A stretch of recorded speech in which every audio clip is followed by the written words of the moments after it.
family tradition of living on the land remained until well into the 20th century when my father went to Montgomery to read law. When he was admitted to the bar, he returned to Macomb and began his practice.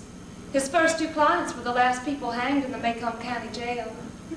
Well, Atticus had urged them to accept the state's generosity in allowing them to plead guilty to second-degree murder and escape with their lives, but they were Haverfords.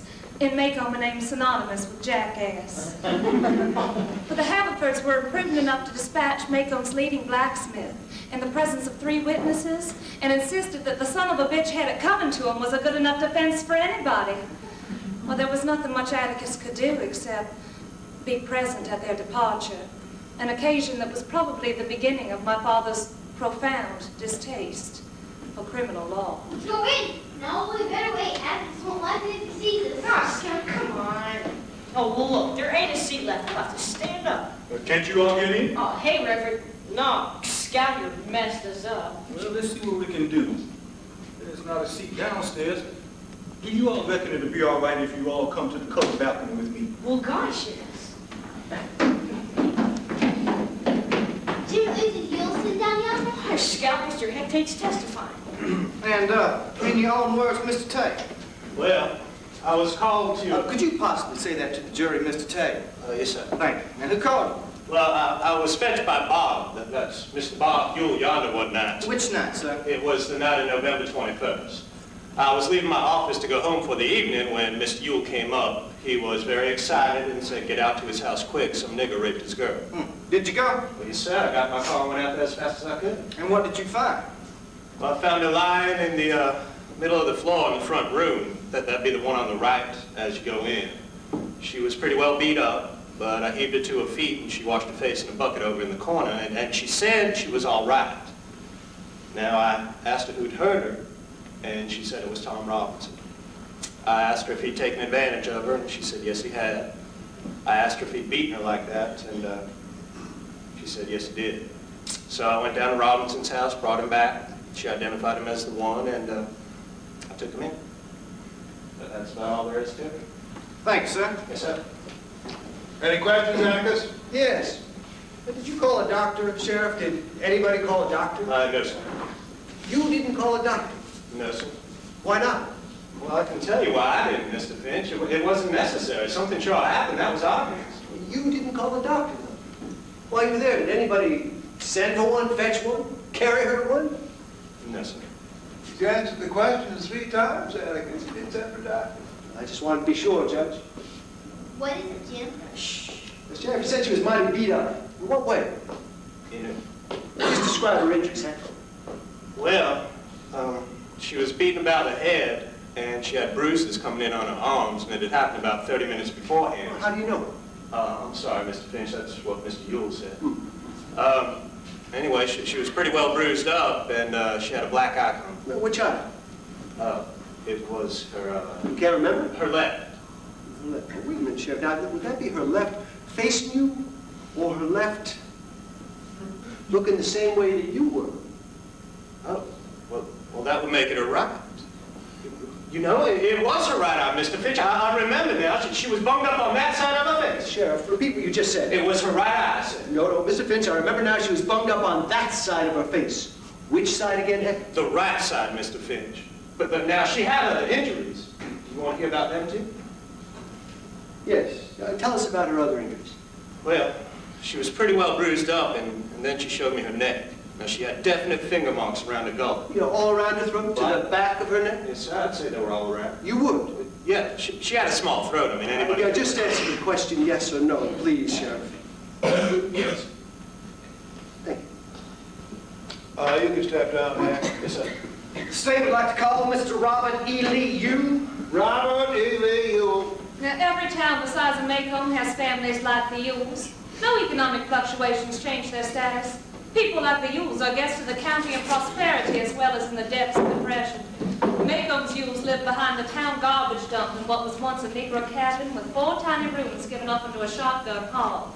Now, the Yules gave the dump a thorough gleaning every day, and the fruits of their industries, that which were not eaten, made the plot of ground around the cabin look like the playhouse of an insane child. A dirty yard contained the remains of a Model T Ford on blocks, and various lesser items under which scrawny orange chickens pecked hopefully. One corner of the yard, though, bewildered Maycomb. In a line against a fence were 6 chipped enamel slop jars containing brilliant red geraniums. People said they were Mayella. Mr. Robert Ewell, It's my name, Captain. are you the father of Mayella Ewell? Well, if I ain't, I can't do nothing about it now. Her father's dead. Are you the father of Mayella Ewell? Yes, sir.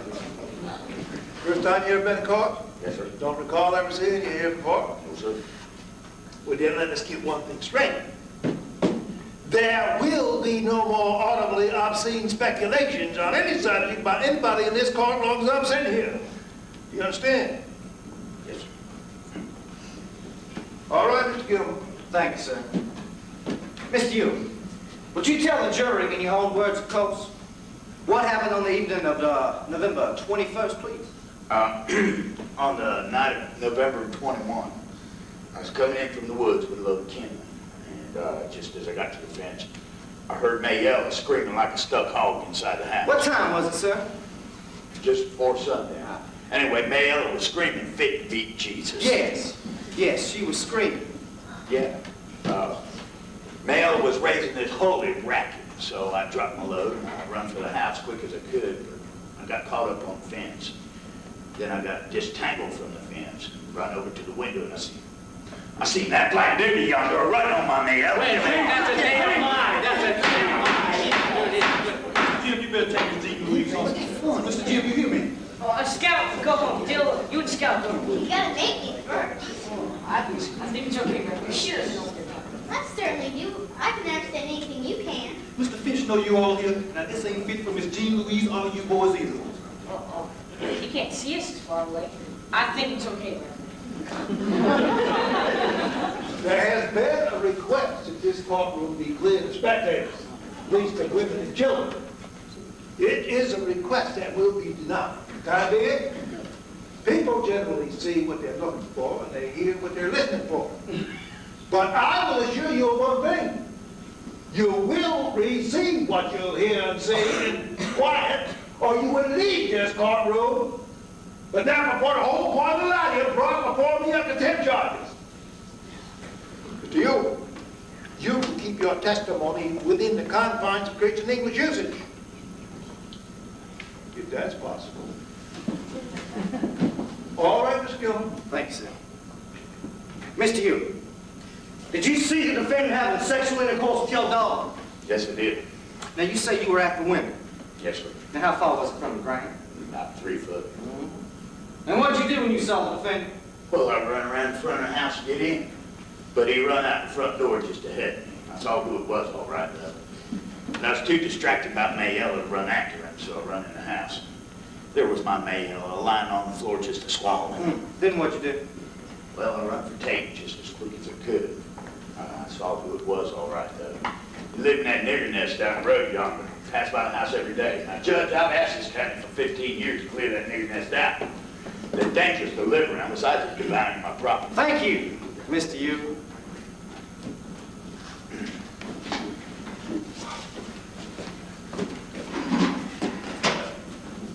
Smith, sir, may I ask you a question or two?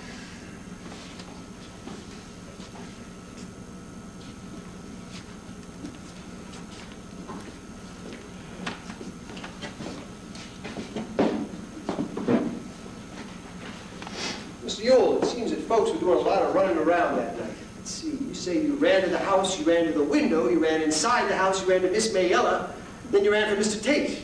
Did you in all this running around run for a doctor? Wasn't no need to. I seen what happened. There's one thing I don't understand, though. Weren't you concerned about Miss Mayella's condition? I most positively was. I seen who done it. No, I meant her physical condition. Didn't you think the nature of her injuries warranted immediate medical attention? How's that? Didn't you think she needed to see a doctor immediately? I didn't think about it, considering I never called a doctor any of mine in my life. Besides, it cost me $5. Is that all? Well, not quite. You heard the sheriff's testimony, didn't you? What? You were present when Mr. Tate was on the stand, weren't you? You heard everything he said, didn't you? Yeah, I heard it. Do you agree with the sheriff's description of Miss Mayella's injuries? How's that? The sheriff testified that Miss Mayola's right eye was blackened and she'd been beaten all Oh, I around. hold with everything Tate said. You do. I just wanted to make sure. I holds with Tate. Her eye was blackened, she was mighty beat up. Mr. Ewell, can you read and write? Objection. Now, I can't see what the witness's literacy has anything to do with this case. It's irrelevant, it's immaterial.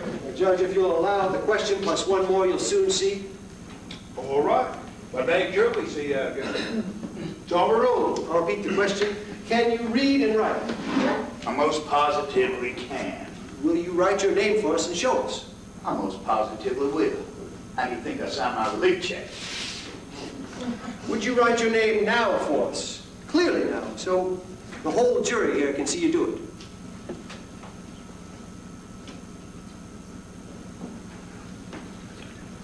Now, what's the damage? You're left-handed, Mr. Ewell.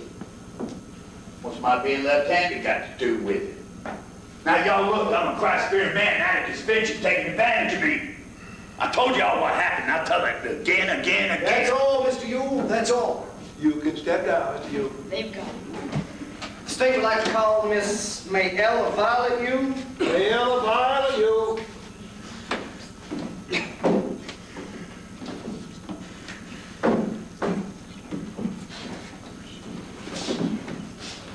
You swear to tell the truth, the whole truth, and nothing but the truth, so help you God? I'll do. I see. Miss Ewell, could you tell the jury, in your own words, of course, what happened on the evening of November 21st, please? Just, in your own words, please.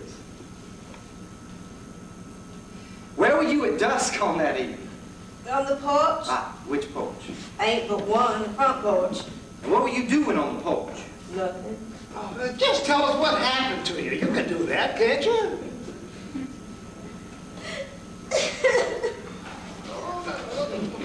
That'll be enough now. Don't you be afraid of anybody here as long as you tell the truth.